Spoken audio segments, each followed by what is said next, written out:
Assalamualaikum warahmatullahi wabarakatuh. Perkenalkan, saya Saiful Asra MSc. Saya merupakan salah satu dosen Prodi Ilmu Sosiologi Fakultas Ilmu Sosial dan Ilmu Politik Universitas Teguh Umar. Video ini merupakan pernyataan diri dosen dalam unjuk kerja Tridharma Perguruan Tinggi. Selanjutnya, izinkan saya menyampaikan terkait materi perilaku organisasi pada mata kuliah Sosiologi Organisasi. Adapun deskripsi mata kuliah ini mengajak mahasiswa memahami organisasi sosial secara lebih ilmiah dan kritis. Organisasi tidak hanya dipahami sebagai persepsi umum di tengah-tengah masyarakat, tapi sebagai konsep sosial yang memiliki struktur, fungsi, relasi, dan dinamika kekuasaan yang ada di dalamnya.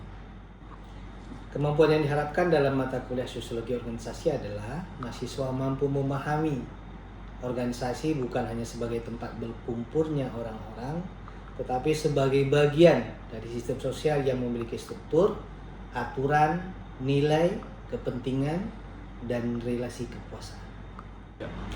Sedangkan proses pembelajaran menggunakan student based learning, adapun sistem pembelajaran yang kita lakukan dengan metode ceramah, diskusi, tanya jawab, kemudian studi kasus. Bismillahirrahmanirrahim. Assalamualaikum warahmatullahi wabarakatuh. Waalaikumsalam warahmatullahi wabarakatuh.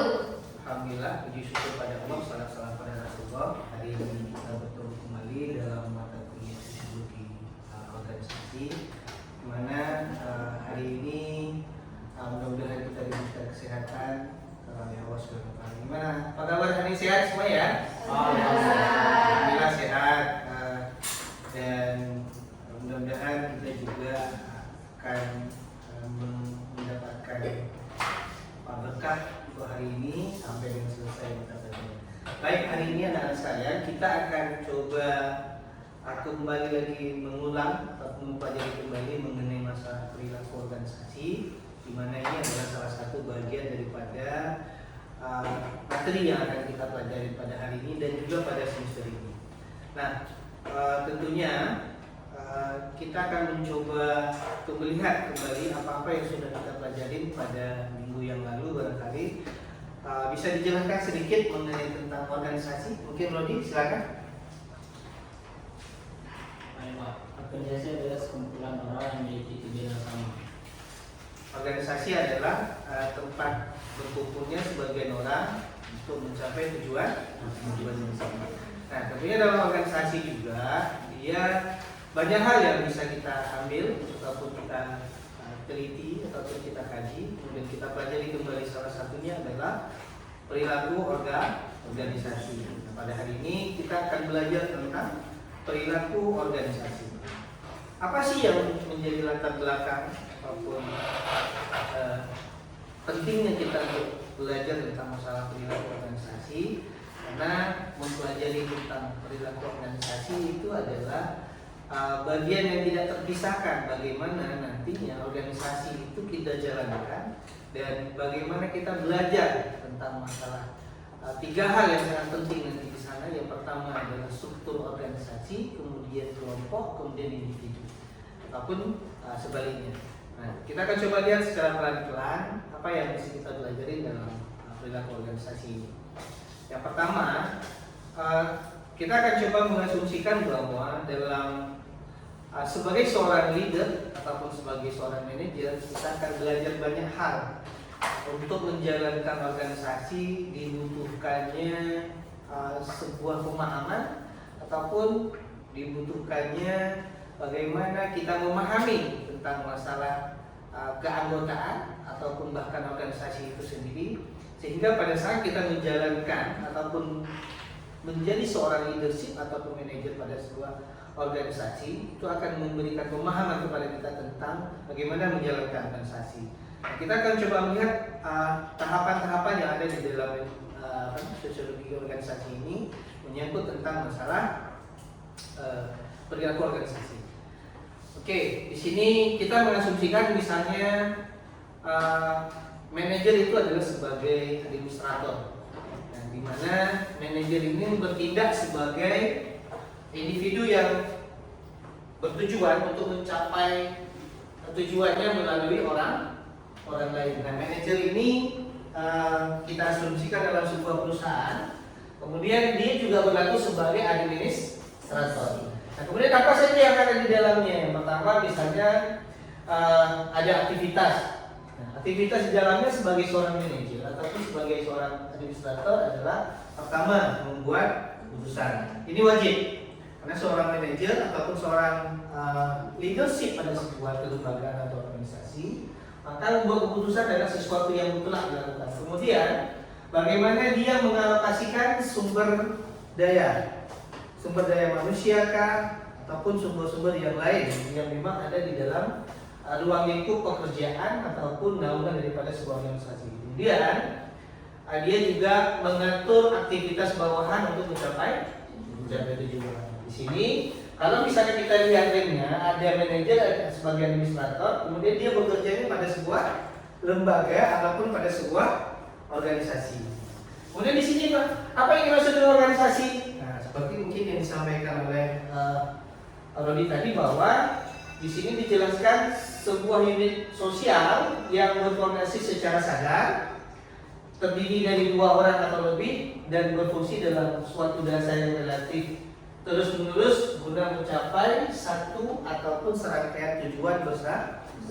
Dengan singkatnya, barangkali organisasi itu adalah tempat berkumpulnya, tempat menjadi wadah bagi sekelompok orang untuk mencapai tujuan bersama. Oke, kita akan coba lihat satu persatu apa yang dimaksud dengan manager working. Yang pertama ada planning. Planning itu merupakan proses yang meliputi pertama pendefinisian tujuan ataupun organisasi. Nah, bagaimana dalam planning itu adalah tahap awal daripada proses sebuah organisasi itu berjalan. Karena tentunya organisasi itu dibentuk berdasarkan sebuah perencanaan. Nah, perencanaan itu tidak hanya pada program kerja, tidak hanya pada pertengahan daripada sebuah organisasi itu berjalan, tapi semenjak awal dia direncanakan. Bahkan barangkali kalau misalnya bicara tentang pendefinisian tujuan pada organisasi, bisa jadi misalnya sampai ke lambang-lambang organisasi itu filosofinya apa, kan ada seperti itu. Nah, itu juga menjadi bagian daripada planning itu sendiri. Kemudian penentuan strategi keseluruhan untuk mencapai tujuan tersebut. Selain bagaimana dia juga mendefinisikan apa itu organisasi, dan dia juga mengatur strategi. Misalnya begini, organisasi apa yang akan dia bentuk? Apa tujuan daripada organisasi itu? Bagaimana dia menjalankan organisasi itu? Untuk apa dia jalankan organisasi itu? Kemudian apa manfaatnya bagi orang lain organisasi tersebut? Jadi tidak hanya sekedar dibentuk, tetapi kemudian dia tidak berjalan.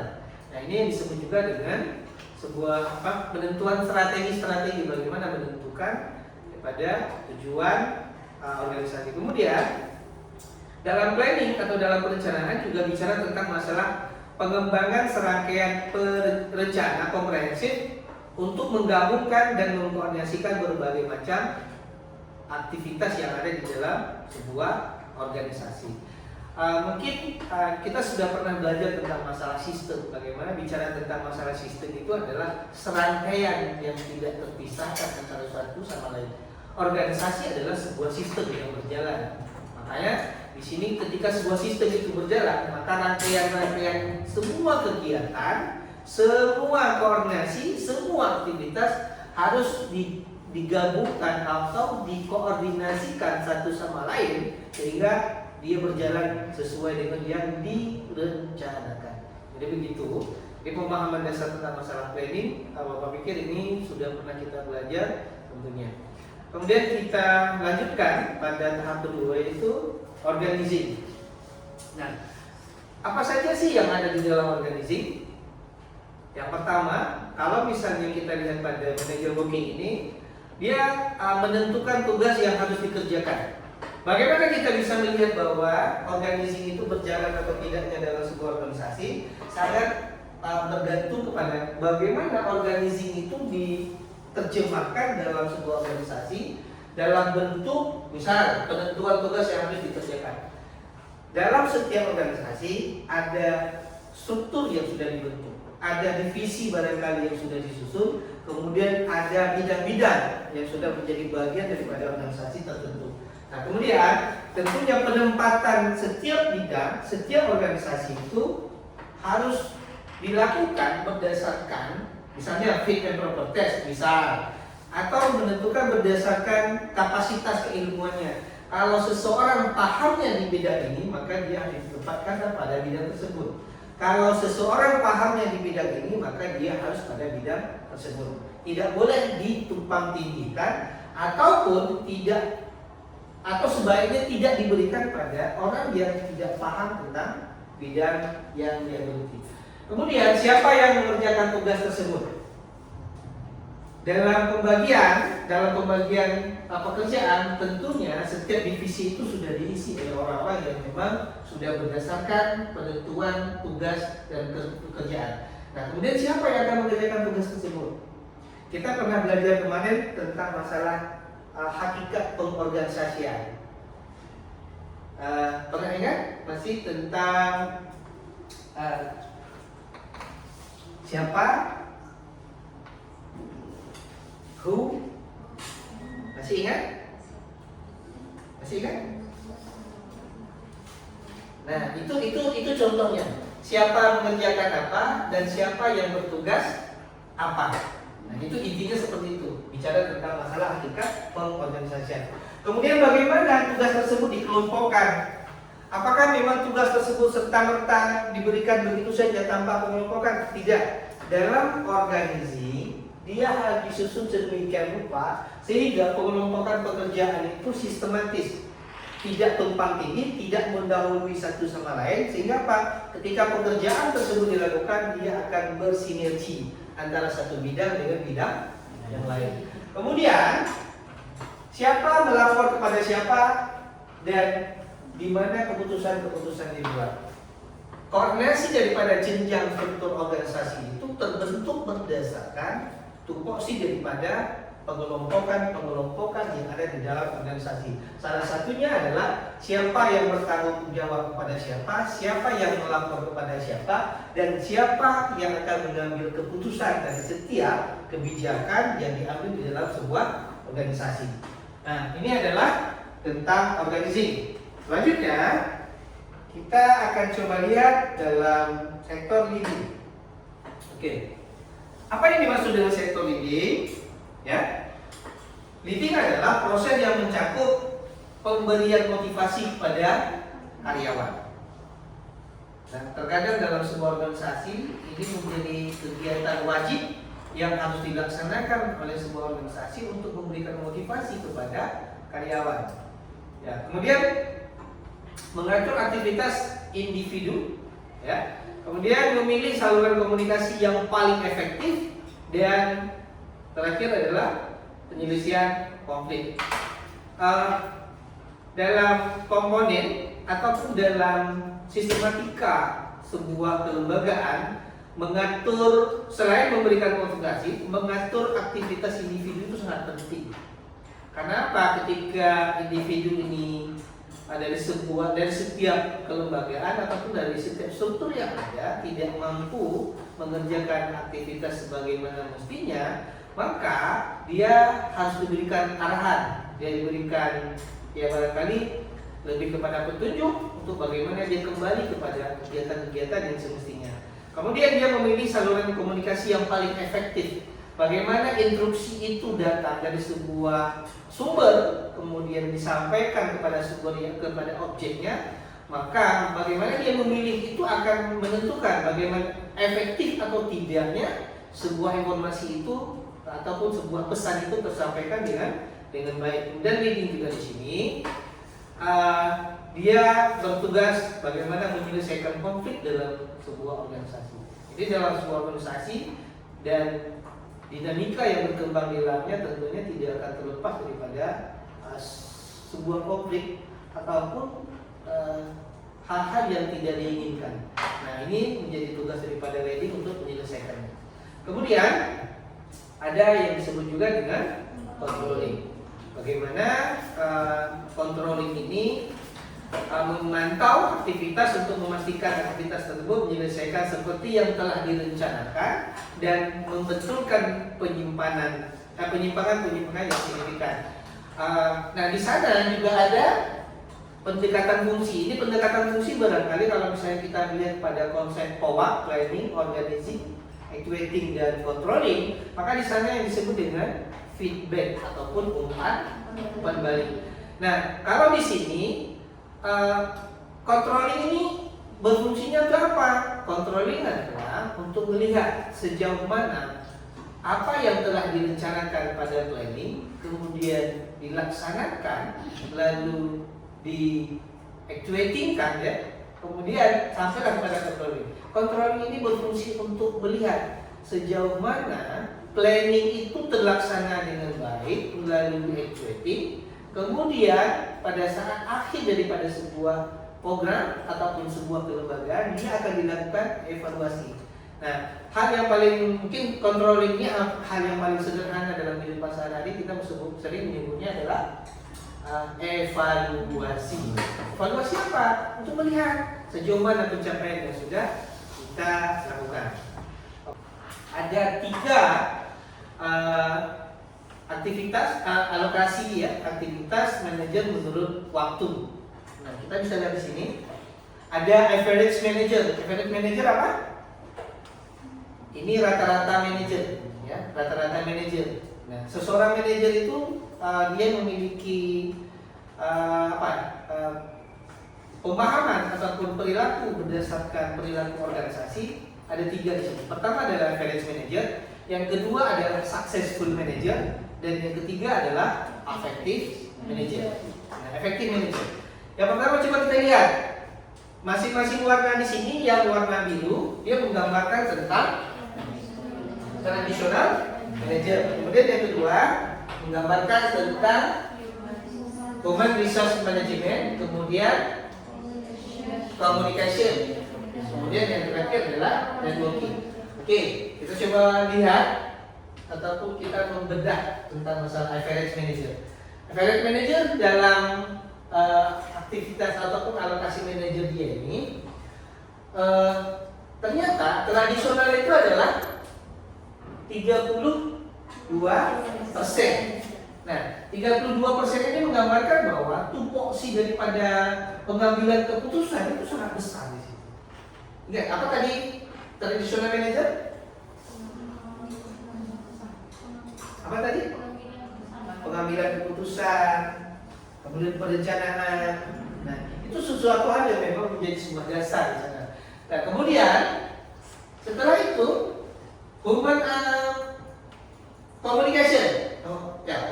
Communication terlebih dulu. Kemudian communication ini ternyata di sana adalah 29%. Nah, ternyata cukup besar 29%.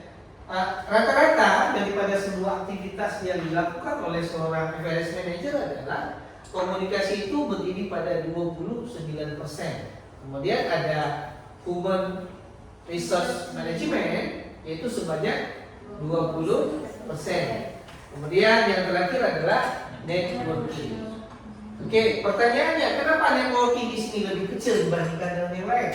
Sementara networking itu sangat penting loh. Bagaimana keberlanjutan daripada sebuah kelembagaan atau organisasi itu ada pada bagaimana jaringannya bentuk.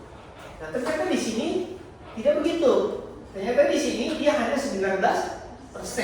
Oke, nanti kita akan coba lihat pada penjelasan di akhir. Nah, kemudian kita coba di successful manager. Kalau successful manager yang paling besar di situ apa? Networking ya. Kenapa networking sangat penting? Kenapa networking sangat penting?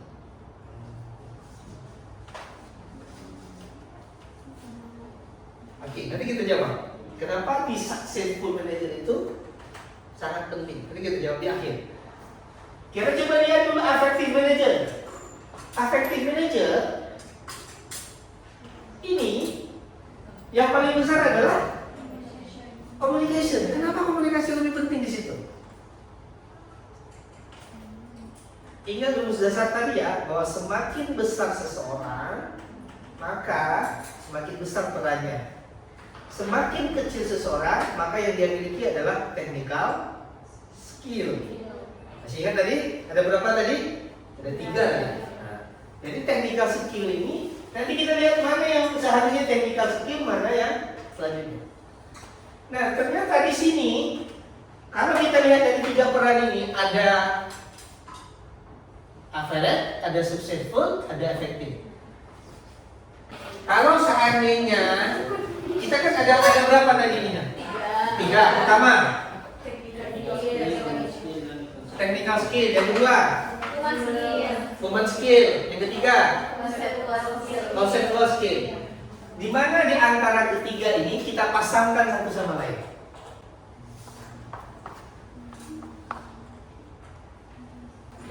Yang manajer itu technical skill, kemudian yang successful itu human skill, kemudian yang itu lebih cocok ke conceptual skill, kecocokan kesesuaiannya. Oke, lihat kuncinya di mana komunikasi. Ya bukan ini maksudnya Pak. Kembali kan? Ya, Ya. Oke. Jadi kalau kita lihat pada aktivitas ini, aktivitas manajer ini masuknya ke technical skill. Kenapa technical skill? Di sana banyaknya orang yang bekerja.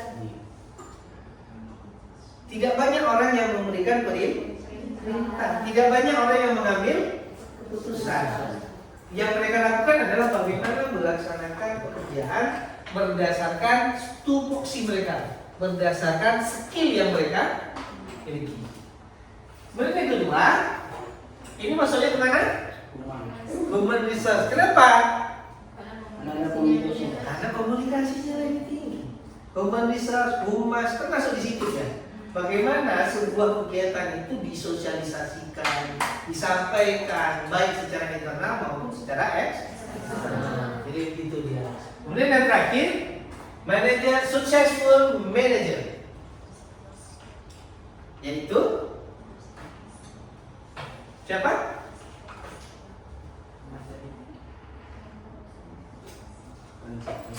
Konseptor skill. Kenapa? Karena mereka yang memiliki tanggung jawab. Ibaratnya begini, mereka itu adalah orang yang mendesain perusahaan itu, orang yang memberikan ya semua informasi kepada para pihak. Kemudian dia, mungkin bahasa lainnya adalah dia menjadi pemilik daripada perusahaan itu sendiri.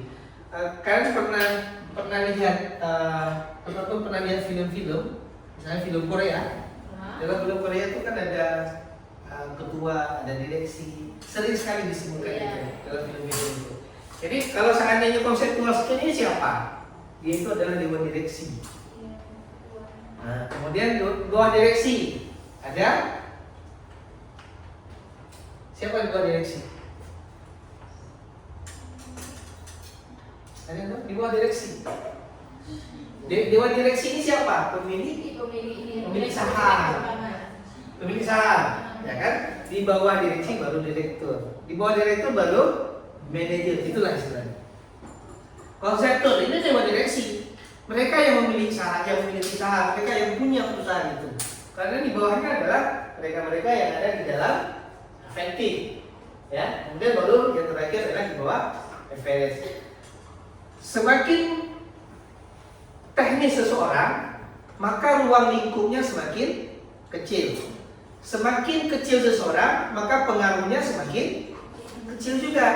Semakin besar jabatan seseorang, maka tanggung jawabnya semakin besar dan semakin pengaruhnya semakin besar. Sebagai top leader, dia harus mampu menguasai semua ini. Sebagai top leader ya, dia harus mampu memahami tentang technical skill. Kemudian dia harus mampu juga human skill. Jadi seperti itu. Oke, sampai di sini ada pertanyaan? Ada pertanyaan? Nah, oke, silakan. Tadi kan di sini ada pertanyaan saya, apa dampaknya jika manajer itu gagal melakukan fungsi kontrol itu, Pak? Oke. Apa dampaknya jika seorang manajer itu gagal melakukan fungsi kontrolnya? Ada gini, kontrol itu adalah sebagai bahan ataupun sebagai alat yang digunakan untuk melaksanakan pengawasan untuk melihat sejauh mana pencapaian daripada sebuah tujuan itu tercapai atau tidak. Kontrol itu dijadikan sebagai instrumen untuk mengukur keberhasilan itu sebesar apa, atau jangan-jangan justru yang terjadi adalah kegagalan daripada sebuah organisasi kah, pekerjaan kah, kegiatan dan segala macam. Mungkin ada yang lain? Oke, silakan. Ini Bapak, untuk pertanyaannya yaitu bagaimana jika seseorang ditempatkan di posisi manajer, namun seseorang tersebut tidak dapat menjalankan tugasnya dari segi planning, organizing, leading, dan controlling. Namun perubahan tidak bisa diubah karena memang dari atasan memang sudah menetapkan bahwasannya seseorang harus ada di tempat tersebut, Pak. Oke. Biasanya itu ada orang dalam ya. Iya. Bicara tentang masalah efektivitas keorganisasian, maka tidak bisa berbicara tentang masalah profesionalitas yang terabaikan. Bahwa sebuah organisasi, kalau dalam istilahnya the right man, the right place, tempatkanlah seseorang itu pada tempatnya, atau dalam bahasa lain waboksi alal maqam. Jadi seseorang itu memang harus berada pada tempatnya. Kebiasaannya kalau dia perusahaan milik pribadi, oke. Mungkin itu sudah ditunjuk oleh saudaranya ataupun oleh para pihak yang memang menjadi bagian daripada perusahaan ataupun lembaga. Tapi bicara tentang masalah kelembagaan publik, apalagi perusahaan yang sifatnya profit, dia tidak bisa. Dipastikan bahwa seseorang itu apabila dia tidak mampu pada posisi dan jabatan yang telah dilakukan, maka perusahaan itu akan gagal atau bahkan perusahaan itu tidak bisa berjalan. Tapi prinsip dasarnya kalau kita kembali pada bagaimana penempatan seseorang berdasarkan kriteria manajerial, maka itu tidak akan mungkin terjadi. Ya, itu tidak akan mungkin terjadi. Kenapa? Ya, apalagi bicara tentang masalah lembaga profesional, dia pasti sudah ditentukan berdasarkan kebutuhan-kebutuhan daripada jalannya roda perusahaan atau organisasi tersebut. Jadi seperti itu dia. Ada lagi? Berarti siapa? Boleh, Pak.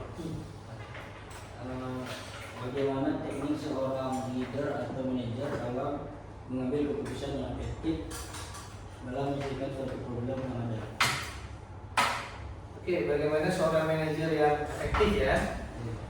Sebenarnya pengambilan sebuah keputusan itu sangat bergantung kepada bagaimana ketentuan yang ada di dalam perusahaan tersebut. Masing-masing perusahaan dia memiliki ketentuan yang berbeda antara satu perusahaan dan perusahaan yang lain. Misal, seseorang yang berkonflik dengan orang lain, menurut kalian, saya coba balik bertanya, siapa yang akan diselamatkan? Apakah kebutuhan satu orang atau kebutuhan banyak orang? Yang banyak orang. Kebutuhan yang banyak. Nah, berdasarkan kriteria sederhana itu, maka keputusan yang diambil oleh perusahaan adalah bagaimana menyelamatkan banyak orang dibandingkan dengan yang individu tertentu. Jadi bicara tentang masalah manajer efektif, ya bagaimana dia menyelesaikan masalah yang berdasarkan pada kebutuhan-kebutuhan pada ketentuan roda organisasi, roda perusahaan itu berjalan. Jadi seperti itu. Oke, seperti biasa, ya, saya selalu mengingatkan di akhir pertemuan yang dapat kita simpulkan hari ini, bicara tentang masalah manajer, bicara tentang masalah perilaku organisasi, buruk, baik atau tidak baiknya sebuah organisasi itu sangat bergantung kepada bagaimana aktivitas perilaku organisasi itu berjalan. perilaku organisasi itu menentukan bagaimana roda organisasi itu berlanjut ataupun tidak. Oke, demikian untuk hari ini saya akhiri. Membaca. Assalamualaikum warahmatullahi wabarakatuh. Waalaikumsalam warahmatullahi wabarakatuh. Baik, itulah tadi rekaman video pembelajaran mata kuliah Sosiologi Organisasi. Semoga video pembelajaran yang saya sampaikan bermanfaat untuk kita semua. Terima kasih sudah menyaksikan. Mohon maaf jika terdapat kesalahan. Wassalamualaikum warahmatullahi wabarakatuh.